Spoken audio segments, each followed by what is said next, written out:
가수 이상우 씨가 어느 교회에서 간증을 했습니다. 그분의 간증은 발달 장애 아를 키우는 아픔에 대한 그런 그 간증이었습니다. 이분이 결혼을 하고 아들을 낳았는데 30개월쯤 됐을 때에 이 아이가 엄마 아빠 이야기를 할 때쯤 됐는데도 전혀 엄마라는 말을, 아빠라는 말을 하지 않더라는 거예요. 그래서 지켜보니까 말을 하려고 하지는 아니하고 막 소리를 지르고 막 성질을 내서 방바닥에 구르고 또 자기 성질을 못 이겨서 막 밖으로 뛰쳐나가고 이런 그 이상한 행동을 하더라는 것입니다. 그때부터 우리 아기가 다른 아이하고는 뭔가 다르구나 라는 것을 인지하게 됐답니다. 그래서 그 아이를 데리고 병원에 가서 상담을 해봤더니 발달 장애아라는 판정을 받았답니다. 발달 장애아는 나이가 들면 들수록 신체적으로 정신적으로 거기에 걸맞게 자라가야 되는데 나이는 드는데 몸은 집은 커가는데 이 모든 것이 함께 따라가 주지 못하는, 발달되지 못하는 이것을 가르쳐서 발달 장애인이라고 하더랍니다. 그 얘기를 듣고 그 뒤부터 이 아이에게 옷을 혼자서 입도록끔 가르치는데 6개월 걸렸답니다. 그리고 신발을 벗고 신는 것을 가르치는 데에 5개월을 걸렸답니다. 애는 점점 자라가고 커가는데 다른 애들처럼 생각이 미쳐지지 못하고 행동이 따라주지 못하고 또 그렇게 안 되니까 자기는 성질에 못 이겨서 화를 내고 이런 아이를 기르면서 부모가 겪는 아픔, 안타까움, 또 속상함, 그래도 내 자식이니까 버릴 수 없고 그 아이를 껴안고 지금 기르고 있는 그 부모의 아픔을 이야기를 했다고 하는 것입니다. 그렇습니다. 우리가 또 자녀를 기르면서도 나이가 들면 들수록 아이가 정상적으로 생각할 줄 알고 또 학교에 가면 공부할 줄도 알고 친구도 사귈 줄 알고 또 이렇게 정상적으로 자라는 알아야 되는데 그러지를 못할 때에 그 부모의 마음은 찢어질 것 같고 또 부모의 아픔은 이루 말할 수 없다라고 하는 이야기입니다. 이런 것을 접하면서 오늘 우리들도 참 하나님의 은혜로 하나님의 자녀로 우리가 태어났습니다. 하나님의 자녀된 우리들이 시간이 가면 갈수록 한 해 두 해가 가면 갈수록 또 직분이 깊어지면 깊어질수록 우리의 신앙도 함께 자라가야 되는데 교회 생활은 수년 동안 했다고 그러면서 어떤 분들은 아직도 구원의 확신도 없고 또 거듭남의 확신도 없고 그저 교회만 다니는 명목상의 그리스도인들이 있다는 것입니다. 그저 교회만 다니는 것, 교회에 나와주는 것, 이런 그 단계에서 있는 분들이 있다는 것입니다. 더 나아가서 내가 예수 그리스도를 믿는 믿음, 주님께서는 나를 위해 십자가에 죽으셨다. 그리고 부활하셔서 지금도 살아계신다라는 이런 그 예수 그리스도의 십자가의 보혈로 나는 구원받는 확신은 있는데, 나는 구원받았다는 확신은 있는데, 나는 하나님의 자녀가 되었다는 확신은 가지고 있는데, 거듭났는데 하나님의 자녀로 태어났는데 아직도 그 어린 아이의 수준에 머물러 있는 분들이 있다는 것입니다. 신학자들은 이걸 가리켜서 칭의 구원이다 그렇게 이야기합니다. 그저 의롭다 함을 받았다, 하나님의 자녀라 칭함을 받았다라는 칭의 구원. 그런데 우리가 그 칭의 구원에서 머물러서는 안 된다는 거예요. 그 다음 단계 성화 구원으로 발전해 가야 된다는 것입니다. 성화 구원은 믿음의 안에 들어옴으로 통해서 우리 주님이 내 인생의 주인이 되시고 내 감정이 죽어지고 내 욕망이 죽어지게 되고 성숙한 믿음의 단계로 나가서 그리스도의 인격이 내 삶 속에서 드러나게 되어지게 되고 어디를 가든지 그리스도인답게 하나님의 자녀답게 살아가게 되어지는 성결된 삶, 성령의 열매가 맺혀지는 이런 삶을 가리켜서 성화 구원이다. 우리가 그렇게 얘기합니다. 성화. 그렇습니다. 우리 그리스도인들은 언제나 구원 받았습니다라는 어린아이의 신앙에 머물러서는 안 되지요. 우리가 믿음이 점점 자라가야 되는 것입니다. 우리의 아는 사람들, 친척들이 나를 만나면은 정말 너 예수 믿고 많이 달라졌다, 야. 예수 믿더니 너 얼굴이 아주 평화롭게 보인다. 예수 믿더니 너 많이 복받았구나. 이런 그 이야기를 들을 수 있는 신앙의 단계까지 정말 하나님의 살아계심을 간증하고 하나님은 오늘 또 나와 함께 계심을 믿고 담대히 나가서 복음을 증거해가는 이런 그 신앙의 성숙, 이걸 가리켜서 우리는 성화 구원이다, 성화다 이렇게 얘기합니다. 그 다음 3단계 구원이 있는데 이것은 영화라고 이야기를 하는데 이것은 바로 우리가 언젠가 세상을 떠나서 영원한 하나님 나라에서 주와 함께 영생 복락을 누리는 것, 이게 구원의 완성인 것입니다. 그러니까 지금은 구원을 이루어가는 단계다라고 우리가 이야기할 수 있습니다. 그래서 오늘 이 성경 본문에도 보면은 구원을 이르도록끔 하게 자라게 하려 함이라. 구원에 이르도록끔 자라라는 것은 바로 1단계 칭의적인 구원에서 하나님의 자녀가 되었다는 그 어린아이의 신앙에서 성숙한 믿음의 단계로 자라가야 된다라고 하는 것을 가리키는 것입니다. 사도 바울 또 빌립보 3장 12절에서 보면은 내가 이미 얻었다 함도 아니요 온전히 이루었다 함도 아니라 오직 내가 그리스도 예수를께 잡힌 바 된 그것을 잡으려고 달려가노라. 이 달려간다는 것은 아직도 나도 믿음이 부족하기 때문에 더 성숙한 믿음이 되기 위해서 애를 쓰고 노력한다라고 이야기하고 있습니다.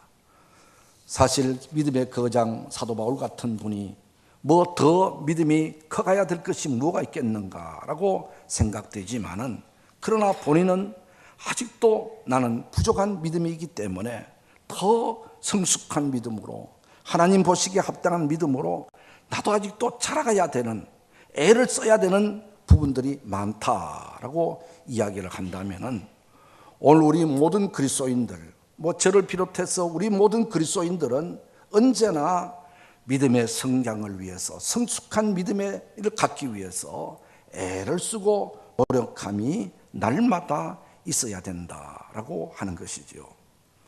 그러면은 우리가 어떻게 하면은 성숙한 믿음을 갖는 이런 신앙의 사람이 될 수 있을까?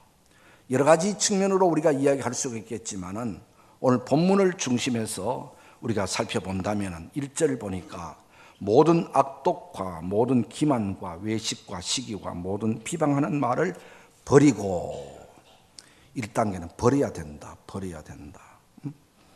우리가 버릴 것은 버리지 못하고 정리할 것은 정리하지 못함으로 통해서 믿음이 향상되지 못하고 항상 그 자리에 머물고 된다라는 그런 말씀이기도 하는 것입니다.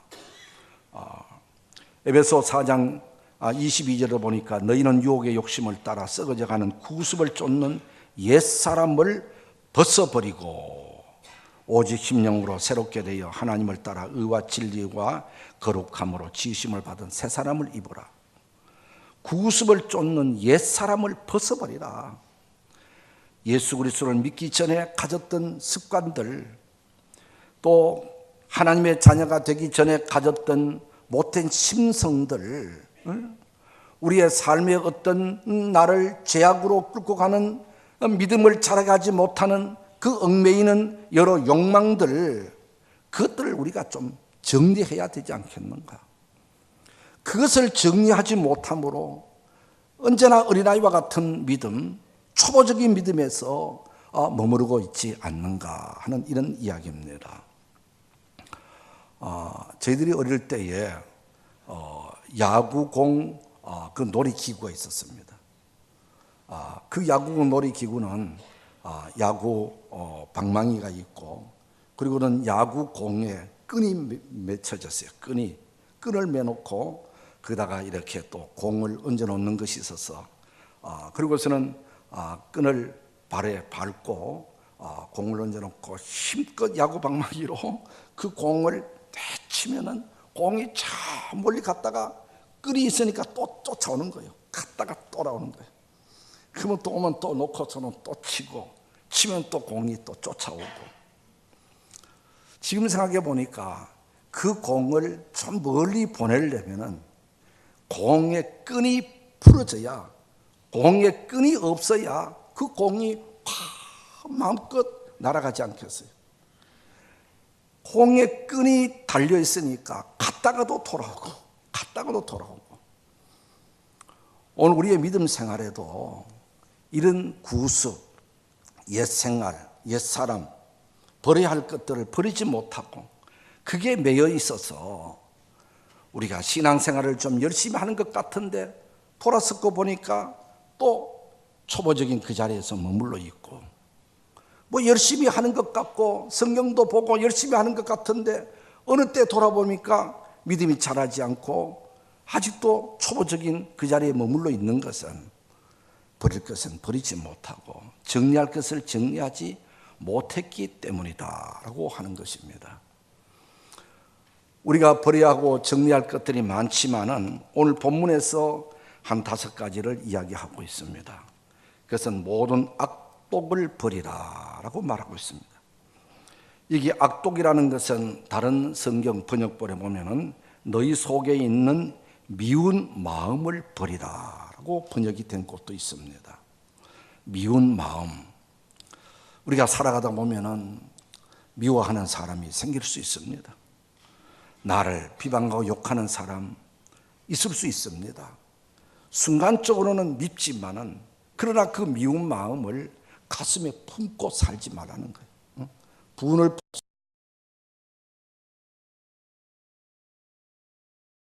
말씀처럼 그 누가 미운 사람, 미운 마음이 가슴에 품고 살아가게 되면은 그것이 결국 나 자신을 병들게 하고, 또 그 미운 마음이 욕을 나오게 되고, 또 미운 마음이 나쁜 행동으로 나오게 되고, 그 미운 마음이 결국 죄를 짓게 되어진다.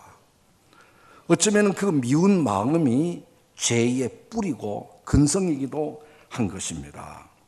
그래서 우리는 미워하는 사람이 없어야 된다. 가슴에 품고 미워하는 사람, 보기 싫은 사람, 이런 사람이 없어야 된다라고 하는 것을 가르쳐 줍니다. 도리어 성경은 형제를 사랑하라고 했잖아요. 가려주고 덮어주고 이해해주고 용서해주라고 했지, 어디 성경에서 미워하라라는 말이 없어요. 그래서 이 미워하는 마음을 버리라라고 그렇게 말씀하고 있습니다. 그 다음에는 기만을 버리라 그랬습니다. 기만이라는 것은 거짓된 것으로 사람을 속이는 것, 이게 바로 기만이죠. 네 나 기만했지, 그런 것은 사실도 아닌 것 같고 사실인 것처럼 해가지고 나를 속인다. 나도 모르게 속아 넘어갈 때에 기만당했다, 우리가 그렇게 얘기하잖아요. 우리가 세상 사람들은 수단과 방법을 가리지 않고 자기 이득을 취하려고 그럽니다만은, 그러나 주 예수 그리스도를 구주로 영접한 하나님의 사람들은 우리가 살아가면서 거짓말을 하거나 또 다른 사람을 속이거나 해서는 안 된다고 하는 것입니다. 우리가 세상에 살면서 우리가 이 기만이라고 하는 것은 요한복음 8장 44절에 보면은 마귀는 거짓말쟁이요 거짓의 아비라고 했어요. 이 거짓, 거짓말, 기만, 속이는 것, 그 배후에는 마귀가 있다는 거예요. 마귀가 그런 마음을 준다는 것이에요. 우리가 하나님의 사람들이 마귀의 조종을 받으면서 마귀가 주는 생각을 우리가 퍼뜨리고 말을 하고 해서는 되겠습니까? 우리는 언제나 이런 유혹을 받습니다. 그래서 시편 51편에도 보니까 하나님이여 내게 정한 마음을 창조하시고 내 안에 정직한 영을 새롭게 해주소서라고 기도했다는 것입니다. 오늘 우리는 또 이런 시편 기자의 기도처럼 내게 정직한 마음을 주시옵소서, 정결한 마음을 주시옵소서. 마음이 정결한 자는 하나님을 볼 것이요 언제나 깨끗한 마음, 정결한 마음을 달라고 우리가 기도해서라도 우리의 마음이 거짓되지 않도록 다른 사람을 속이거나 기만하지 않도록 우리가 노력해 가야 된다. 그러면은 외식을 버리라 그랬습니다. 외식이라고 하는 것은 겉과 속이 다른 위선자, 이중인격자라고 하는 말과 같은 것입니다. 예수님 당시에 바리새인들, 서기관들은 겉으로는 거룩한 척 하면서 하나님을 누구보다도 잘 섬기는 척 하지만은 예수님은 그 마음의 중심을 보이잖아요. 그 마음을 보니까 그 마음에는 더럽고 추하고 형제를 미워하고 질투하는 이런 그 마음들이 가득했다 이 말이에요. 그래서 우리 주님께서는 이 외식하는 자들아, 심지어 독사의 자식들까지 하면서 이 외식 것과 다른 이중인격자들을 주님께서 현란하게 책망했는 것을 우리가 볼 수 있습니다. 오늘 우리가 살아가면서 여기 가서는 이런 말하고 저기 가서는 또 다른 말하고 말이 일관성이 없고 또 속과 겉이 다르면서 아주 교묘하게 자기 이득을 취하려고 하고 다른 사람을 기만하고 이런 외식적인 이런 삶을 우리 그리스도인들 버려라. 이런 생각을 해서는 안 된다 그랬습니다.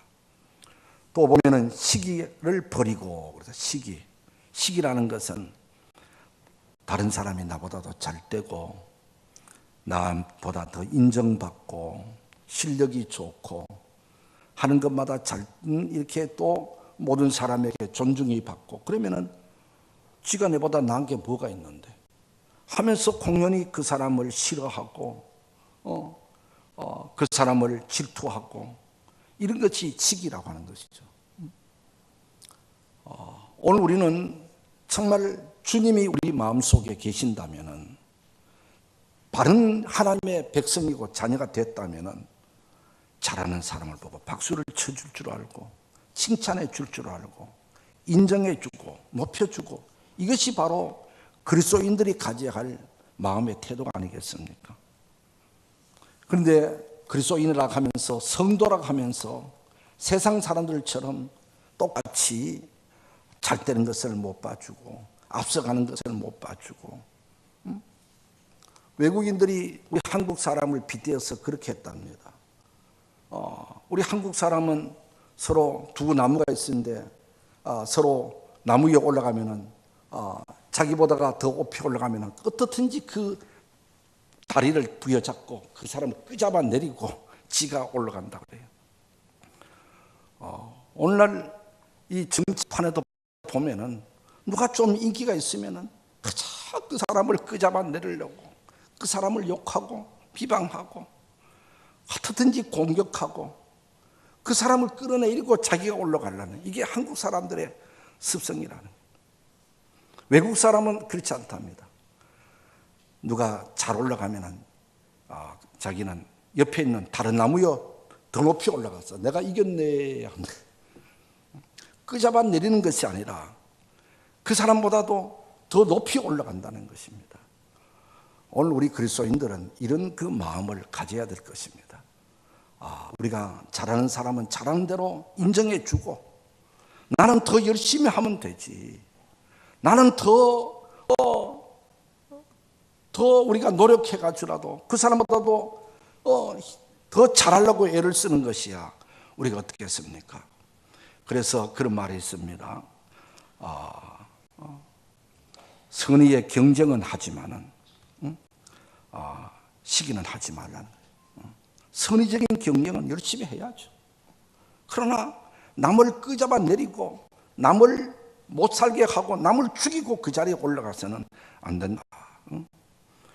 그리고 모든 비방하는 말을 버리라 그랬습니다. 비방하는 말이라는 것은 상대방의 명예를 실추시키기 위해서 허위적인 선전을 하거나 또 사실을 왜곡해서 이야기하거나 나쁘게 이야기하는 이런 것이 가서 비방이라고 그렇게 말합니다. 사실을 사실대로 하지 아니하고 있는 것을 더 못되게 만들고 하는 이런 비방. 성경에 보면은 모세의 누나 미리암이 모세가 구스 여자를 취했다고 했어가지고 물론 모세가 잘못되었으면 모세 직접 찾아가서 이러면 되느냐고, 지도자로서 역할이 이러면 되느냐고 아마 좀 알아듣도록끔 권치도록끔 개인적인 차원에서 이야기했으면 좋을 터인데 미리암은 그러지 아니하고 온 동네 방네 소문을 냈다 이죠. 지도자가 그래서는 되느냐 이게. 우리를 앞서 인도하는 사람이 어떻게 이방 여인을 데리고 사느냐고 소문을 내고 비방을 하고 모든 사람의 군중들이 거기에 동요되도록 만들고 이게 바로 미리암이 한 것이에요. 그런 그 미리암을 향해서 너는 왜 내 종 비방하기를 두려워하지 않느냐라고 하나님이 책망하면서 그 미리암에게 나병이 들게 했다라고 민수기 12장에 나오는 겁니다. 우리가 이렇게 비방하면은 하나님이 좋아하지 않아요. 다른 사람에게 막 그 자기의 주장을 동요를 하게 만들고 자기 주장을 받아들이게 만들고 공동체를 시끄럽게 만들고 지도자의 권위를 실추시키고 이래. 또 역대하 32장에 보면은 아수르의 산헤립이 이스라엘을 침공해 왔어요. 그때 이스라엘은 히스기야 왕 때죠. 히스기야 왕은 어떻든 믿음으로 살고 하나님 중심으로 나라를 다스리려고 애를 썼던 왕이지요. 이렇게 아수르의 침공을 받았을 때 히스기야는 하나님의 성전에 들어가서 편지를 펴놓고 우리는 당할 힘이 없습니다. 하나님께서 이 나라를 지켜주시고 하나님께서 이 민족을 보호해달라고 기도하고 백성들에게 나가서는 하나님을 의지하자. 하나님이 우리를 도우실 것이다 라고 격려하고 붙잡아주고 그랬는데 이 아수르의 산헤립은 그런 이야기를 듣고 그 이스라엘 백성들을 향하여 히스기야를 왕해서 너희 하나님이 너희를 도울 것 같으냐? 히스기야 왕을 믿지 말라. 히스기야는 지금 거짓말하고 있다 하면서 하나님을 비방하고 히스기야 왕을 비방하고 욕하고 백성들의 마음을 격동시키고 이렇게 했단 말이죠. 그랬을 때에 하나님께서 이 일에 개입을 하셨어요. 그날 저녁에 아수르 군대가 하루 저녁에 18만 5천 명이 한꺼번에 쓰러져 죽게 만들었어요.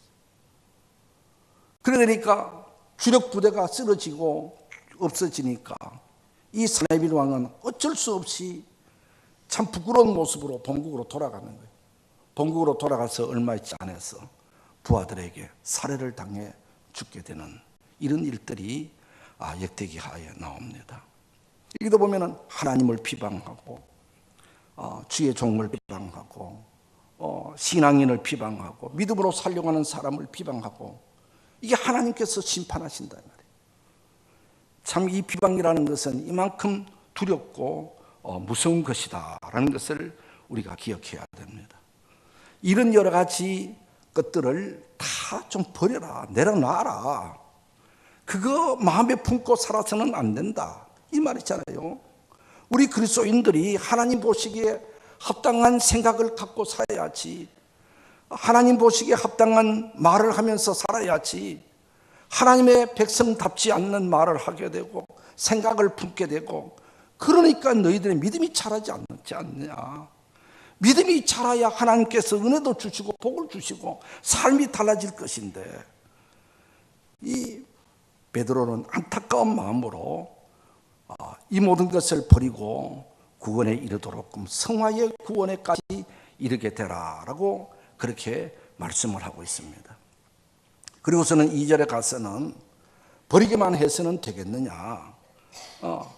어린아이가 순전하고 신령한 젖을 먹듯이, 엄마의 젖을 사모하시듯이 우리 그리스도인들은 하나님의 말씀인 영적 양식을 사모하고 그것을 먹기를 좋아하고 그것을 먹어야 된다라는 말씀을 하고 있습니다. 여기서 신령하고 순전한 젖이라는 것은 하나님의 말씀을 가리키는 거예요. 여기 말씀 있는 대로 어린 아이들이 그저 배만 고프면 엄마를 찾고 막 울고, 엄마 젖만 물려주면은 그 아이들은 그저 만족해하고 쌕쌕 웃으면서 잠을 자고, 아이들은 언제나 엄마의 젖을 기다리고 젖을 사모하듯이 오늘 우리 그리스도인들은 하나님의 말씀을 사모해야 된다는 것입니다. 말씀 듣기를 즐겨하고 말씀 읽고 묵상하기를 좋아하고 예배가 기다려지게 되고 이렇게 사모하는 심령 속에 하나님의 은혜가 임하게 될 줄 믿습니다. 그리고 그 말씀을 이 은혜를 받는다는 이 말씀을 먹는다는 표현을 하고 있는데, 우리가 하나님의 말씀을 먹되 즐거운 마음으로 단 마음으로 아멘 하면서 맛있게 먹어야 된다 이거죠. 말씀을 우리가 들을 때에 참 하지 못해서 거부하는 마음으로, 다친 마음으로 우리가 말씀을 받아서는 그 말씀이 은혜가 안 됩니다. 그러나 예배할 때마다 말씀 들을 때마다 마음 문을 열고 오늘 내게 주시는 하나님의 음성이 무엇입니까? 그 말씀은 내보고 하는 소리입니다. 내게 주어진 하나님의 레마의 말씀입니다. 아멘, 아멘 하면서 말씀을 들 때에 그 말씀이 내 영을 살찌게 하고 내 영을 살리게 하고 내가 영이 점점 더 하나님을 향해서 나갈 수 있는 성숙한 신앙의 사람으로 자라게 해 주실 줄 믿습니다. 우리가 그러지 못하고 일주일 내내 하나님의 말씀과는 상관도 없어.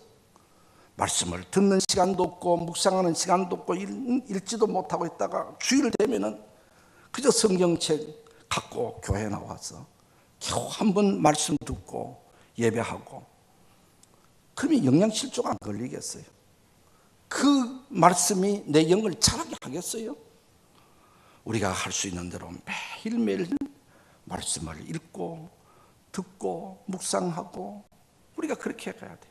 그러하면 제일 좋은 것이 하루에 첫 시간 새벽에 주의 전에 나와서 말씀 읽고 말씀 듣고 기도하고, 이게 제일 좋지요. 그러나 그렇게 하지 못하게 되면은 요즘 시중에 보면은 말씀 묵상집이 많이 나와 있습니다. 뭐 주3이라든지 생명의 삶의 매일 성경, 뭐 여러 가지 묵상집 큐티 자료들이 많이 나와 있어요. 그것을 우리가 통해서 오늘 내게 주어진 본문 말씀을 읽고 이 말씀의 뜻이 무엇인지를 다시 되새기고 그 말씀을 부여잡고 기도하고, 우리가 이런 생활을라도 우리가 계속 반복해 갈 때에 그 말씀이 나를 주장하게 되어지게 되고 말씀이 나를 선한 길로 인도하게 되고 말씀을 통해서 하나님의 음성이 들려지게 될 줄 믿습니다. 이걸 가리켜서 우리가 말씀을 먹는다라고 했는 거예요. 우리가 말씀을 공부하고 말씀을 먹고 깨닫는 것은, 듣는 것은 무엇 때문입니까? 하나님이라고 뜻대로 살기 위해서입니다. 우리가 듣기만 하고 실행하지 못하는 것은 우리가 하나님을 경홀히 여기는 것이 되는 거예요. 하나님의 뜻이 무엇인지를 알았으면 어떻든 그 말씀대로 내 생활 속에 적용하고 실천하고 노력하고 순종하려고 애를 쓰고 발버둥을 쳐야 될 줄 믿습니다. 믿음은 들음에서 난다고 했습니다. 그리고 그 말씀이 내 발의 등이요 내 길의 빛이 되어질 수 있도록 우리가 따라가는 것입니다. 하나님의 말씀은 살았고 운동력이 있어 좌우의 날선 어떤 검보다도 예리해서 혼과 영과 및 관절과 골수를 찔러 쪼개기까지 하며 또 마음의 생각과 뜻을 감찰하신다고 그랬어요. 이 하나님의 살아있는 말씀이 내 생활 속에 적용될 수 있도록 이걸 가리켜서 오늘 본문 오늘 5절 마지막 부분에 보면은 거룩한 제사장이 되라라고 마무리를 하고 있습니다. 이 제사장이라고 하는 것은 구약시대에 백성들이 죄를 갖고 하나님 앞에 나가서 대신 구하면서 사점을 받고 용서를 구하는 역할을 감당하고 또 하나님의 뜻을 깨달아서 그 하나님의 말씀을 뜻을 백성들에게 전달하는 이 역할을 하는 분들이 제사장이죠. 이 제사장은 한마디로 하나님과 사람과의 관계를 화목케 하는 그리고 하나님의 뜻이 이 땅에 이루어져 가는 데에 앞장서는 이런 분이 바로 제사장이었다라고 하는데 이 구약시대는 특별한 사람들이만이 제사장이었지만은 신약시대에 와서는 모든 그리스도인들이 다 제사장의 위치에서 하나님 앞에 나가 사잠을 얻을 수 있고 하나님의 말씀을 받고 그 말씀을 통해서 이 땅에 하나님의 뜻이 이루어질 수 있도록 하는 역할을 우리 모든 그리스도인들에게 주신 사명인 거예요. 그래서 이 신약시대에는 만인 제사장이다. 누구든지 제사장의 위치로 하나님께서 세우셨다라고 합니다. 그렇다면 여기서 제사장이 되라고 하는 이 말씀은 우리가 하나님의 자녀가 되었으면 하나님의 뜻을 펼쳐가는 하나님을 기쁘시게 하는 세상에 나가서 빛이 되고 소금이 되고 그리스도의 편지 역할을 감당하고 그리스도의 향기를 발휘해서 내가 있는 곳에 하나님의 이름이 높여져 가고 나로 통해서 하나님의 뜻이 이루어져 가는 복음이 증거되어지고 교회가 교회다워질 수 있도록 헌신하고 봉사하는 하나님의 뜻을 이루어가는 하나님의 사람으로서의 삶을 살아가는 것입니다. 우리가 운동을 해야만이 건강한 것처럼 우리가 일을 할 때에 사역에 감당하게 되어질 때에 거기에서 우리의 믿음이 자라게 되어지는 겁니다. 사명자의 삶을 살아가라. 사역자로서의 삶을 살아가라. 하나님의 뜻을 이루는 역할을 감당하면서 살아가라. 이것이 바로 거룩한 제사장이 되라라는 말씀으로 우리가 해석할 수 있습니다. 이제 말씀을 정리해 보십시다. 우리의 믿음은 어느 단계에 이르렀습니까? 정말 내게서 성령의 아름다운 열매들이 맺혀져 있습니까? 아니면은 교회의 직분은 무엇고 무엇인데 하나님 보실 때는 아직도 초보적인 어린아이는 아는 믿음을 가졌다고 우리 책망받지는 아니할 것입니까? 우리의 믿음이 자라가야 됩니다. 신앙이 성숙해져 가야 됩니다. 하나님을 기쁘시게 하는 믿음의 단계로 나아가야 될 줄 믿습니다.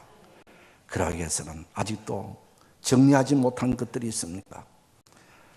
좋지 못한 습관들을 아직도 가지고 있습니까? 믿지 않을 때에 또 이방인들이 가지고 있는 생활 관습을 우리는 버리지는 못하고 있지는 않습니까? 정리하십시다.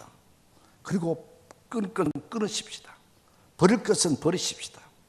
그리고 날마다 말씀을 사모하고 말씀을 먹고 말씀을 묵상해서 그 하나님의 뜻대로 살아갈 때에 우리의 믿음이 아름답게 자라가고 성숙해져 가서 모든 사람들 앞에 그리스도의 인격을 닮은 자로 영광을 나타내게 될 줄 믿습니다. 기도하겠습니다.